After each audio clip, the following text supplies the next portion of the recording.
E povo, é, voltei. A última aula foi Estezinha, né? Agora voltei. E aí nós vamos é, falar um pouquinho de um assunto que está dentro de mecânica. Só que o que acontece? Cai menos do que as outras coisas que a gente já falou. Então agora a gente está chegando na parte final e aí a gente vai acabar de varrer o conteúdo que cai menos, mas que pode cair e tem sua importância. É, e aí hoje nós vamos falar de gravitação universal. E aí a gente vai passar um pouquinho pelas leis de Kepler, como é que isso aqui foi, contar um pouquinho de historinha aqui, como é que o pessoal descobriu isso. Aí a gente vai falar da lei de gravitação universal e da aceleração da gravidade. Então, terraplanistas não passarão nesse momento. Até porque, dependendo da crença aí, a terra plana não é plana e não vai cair como se ela fosse no Enem. Então, os que acreditam muito em terra plana não estão dispostos a rever, aprendam a teoria certa, porque não vai cair a errada na prova. É, vamos lá. Então, gravitação universal, né? É, embora gravidade seja um, uma grandeza física que é fácil da gente notar, né? Você viu coisas caindo sua vida inteira. É, por que ela existe, como é que ela funciona, foi um processo que demorou um pouco de tempo para a humanidade entender.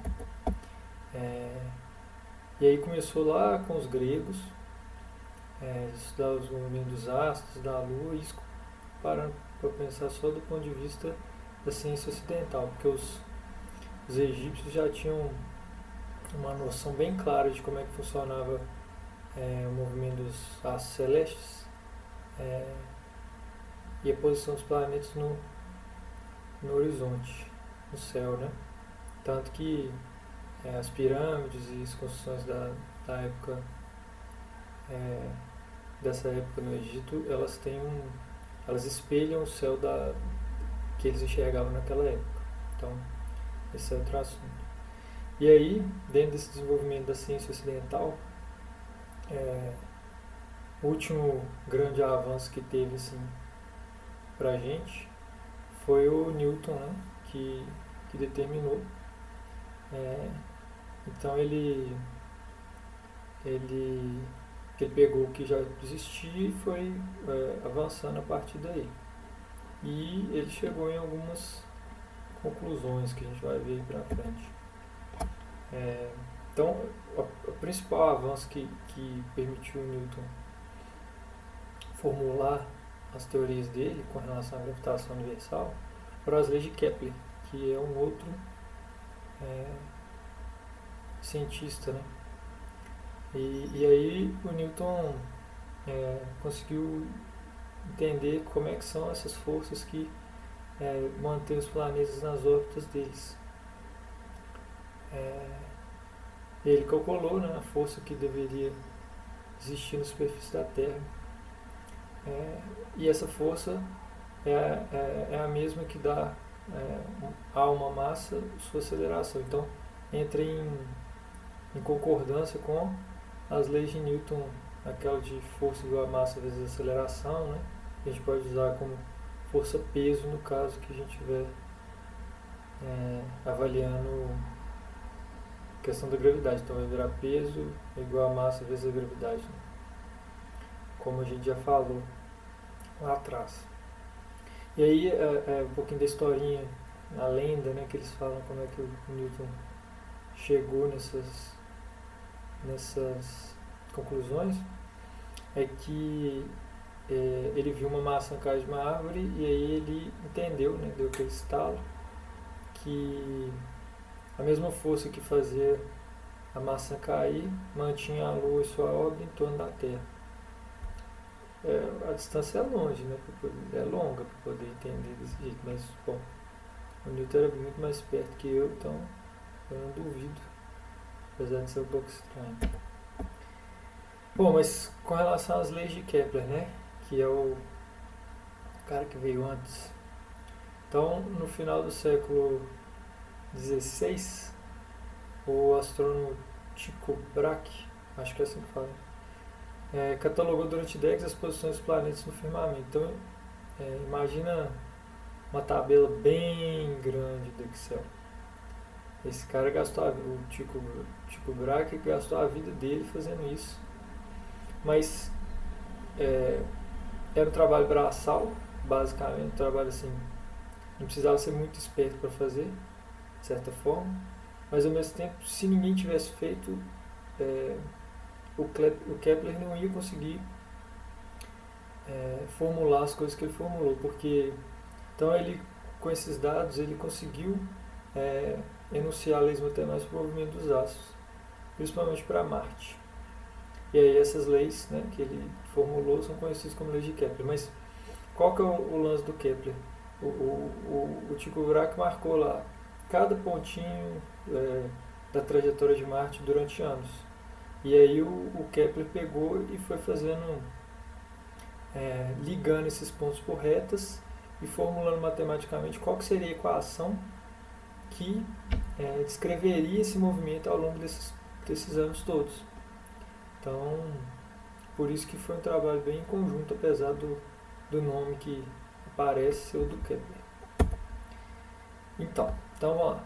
As leis de Kepler são 3, se não me engano, mas a gente vai ter certeza daqui a pouco.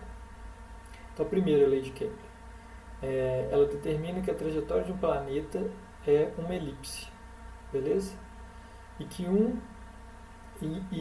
um dos focos dessa elipse, porque a elipse tem 2 focos, então está ali a nossa elipse,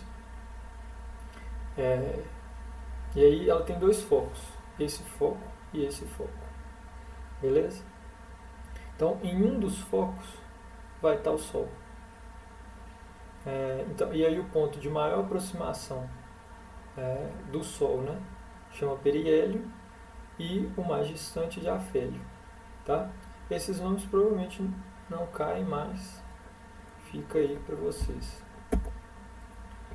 Segundo a lei de Kepler, determina que o segmento que une o planeta ao Sol varre áreas iguais em tempos iguais. Então, o que significa? Que essa área aqui é igual a essa. Então, toda vez que se avaliar um tempo, o segmento que aquele planeta está varrendo, ele vai varrer uma área igual. É isso. E aí, por meio dessa segunda lei do Kepler, a gente vê que a velocidade do planeta é maior perto do periélio e mais vagarosa perto do afélio. O que faz sentido porque, lembrando de movimento circular uniforme, aqui o raio é menor, né, de certa forma. Porque não dá para falar em um raio assim, único com relação à elipse, mas intuitivamente você consegue perceber isso, né? Que a distância, por exemplo, aqui percorrida, por mais que a área seja igual, a distância percorrida tangente aqui dentro da trajetória elíptica é maior perto do periélio do que no afélio, o ângulo, né, que é percorrido. Bom, e finalmente a terceira lei de Kepler, agora ela entra na matemática. E aí ela equaciona as relações entre várias trajetórias de vários planetas. Para todos os planetas do mesmo sistema, a relação entre o quadrado do período e o cubo do raio médio da trajetória é constante. Calma, nós vamos ver aqui com calma. Então, repetindo, né, os quadrados dos períodos dos planetas são proporcionais ao cubo do raio médio das elipses de suas trajetórias. Então, tá, mas calma, vamos ver aqui. Então, período do planeta Marte ao quadrado, beleza, dividido pelo raio médio da trajetória do planeta Marte ao cubo, vai ser igual ao período ao quadrado da Terra, dividido pelo raio médio da Terra ao cubo, que vai ser igual às mesmas grandezas com relação a Vênus. Então, dá para ver que é só a fórmula, se a gente for falar ela é grande, mas se você olhar aqui, tem potenciação, mas não é nada, nenhum bicho de 7 cabeças, não. Nada diferente. Então, período e raio é o que você precisa saber com relação à trajetória planeta que você está querendo descobrir e você precisa saber de um outro, né, qualquer. Se você quiser, por exemplo, descobrir o raio médio da trajetória de Marte. Então você precisa saber aí o período da Terra e o raio médio da Terra, por exemplo. Enfim, para descobrir uma grandeza você precisa saber três. É isso que precisa ficar claro. Bom, aí vem o Newton depois. Então guarda lá que o Kepler falou, ó, a trajetória é assim, e se você quiser saber o período e o raio médio da trajetória, calcula daquele jeito lá. Aí veio Newton e propôs a lei de gravitação universal, que ele fala o seguinte: dois corpos se atraem segundo uma força que é diretamente proporcional às suas massas e inversamente proporcional ao quadrado da distância que os separa. Antes de parar na fórmula, vamos parar para pensar o seguinte: a massa da Terra é bem maior que a massa da Lua. Então, por isso que a Lua orbita ao redor da Terra. E aí, se a gente for para um outro astro, for referente a outro astro, se a gente for parar para pensar, o Sol, a massa dele é muito maior que a da Terra e que a da Lua. Então, aí por sua vez a Terra vai orbitar ao redor do Sol. É mais ou menos essa lógica. E aí se tiver um muito maior que o Sol, então aí o sistema solar inteiro vai orbitar ao redor desse astro e assim sucessivamente. A lógica é essa. Beleza? Então, vamos lá. O que diz a fórmula? Então a força de atração gravitacional ela é igual à constante universal de gravitação. Então isso aqui é uma constante. Não precisa decorar, eles geralmente dão na prova, não tem problema. Massa dos dois corpos, então massa 1, massa 2, e a distância que separa, né, ao quadrado. Aqui está um R, que se a gente ligar com a lei de Kepler vai ser o raio médio, né, da trajetória. Nota que a unidade da constante, que se você cortar tudo aqui, massa aqui vai estar... se cortar tudo aqui vai ter que dar em Newton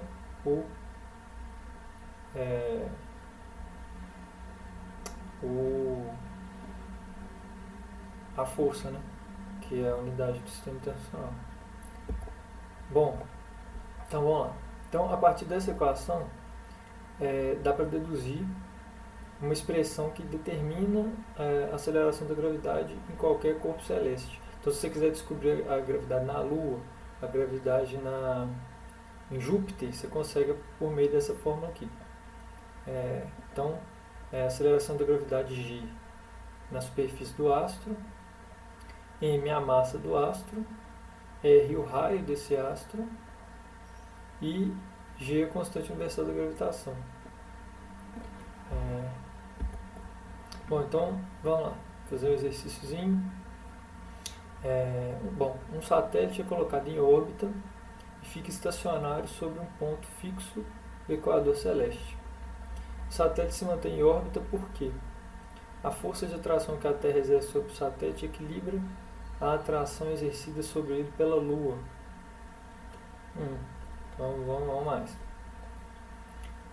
Está faltando aqui a força de atração do satélite em relação à Terra, né? Porque ele atrai a Terra também.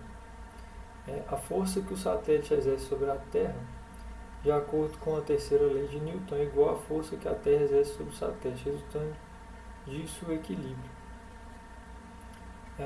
Não, né? Porque entra no equilíbrio, mas a força que a Terra exerce é diferente, porque a massa é diferente.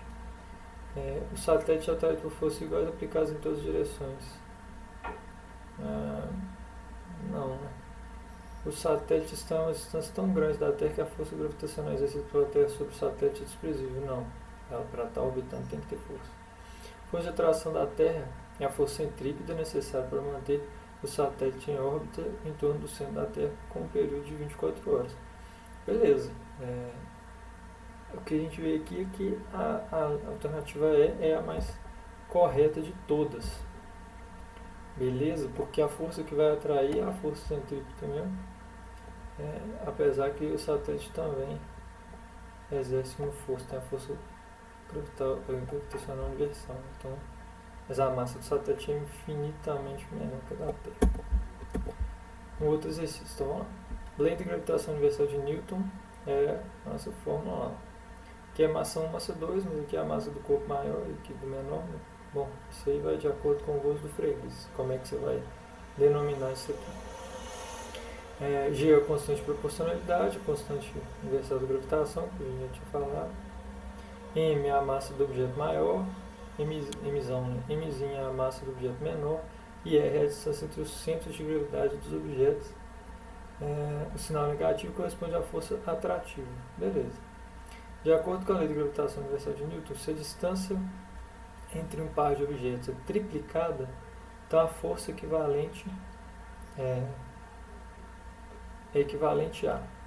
Então, isso aqui vai estar triplicando, beleza? Então, aí a gente tem que notar o que? Ao quadrado. Letra A, 1/9 do valor original, B, 1/3, C, 3 vezes. Se a distância está aumentando, a força vai estar diminuindo, né? Porque é o denominador, então, 3 vezes o valor original a gente já pode, não é, porque não é maior a força. 9 vezes também não, mesmo valor não, porque não tem como manter constante. Então aqui a gente já elimina para duas alternativas, 1/3 do valor original ou 1/9. Mas não tem como ser 1/3 porque é elevado ao quadrado, né? Então vai dar 1/9. Beleza? E aí, letra A. Então, a força é inversamente proporcional ao quadrado da distância. Então, se a distância triplicar a força gravitacional, vai ser 9 vezes maior. Né? A distância vai ser 9 vezes maior, mas a força gravitacional vai ser 1/9, né? Porque vai estar dividindo. E é isso, pessoal. Por hoje é só. Próxima aula, eu acho que mais umas 3 ou 4 aulas a gente mata o conteúdo e vai para aquela parte de revisão, fazendo muito exercício. É isso, valeu, e qualquer coisa, eu e o Estherzinho estamos às ordens.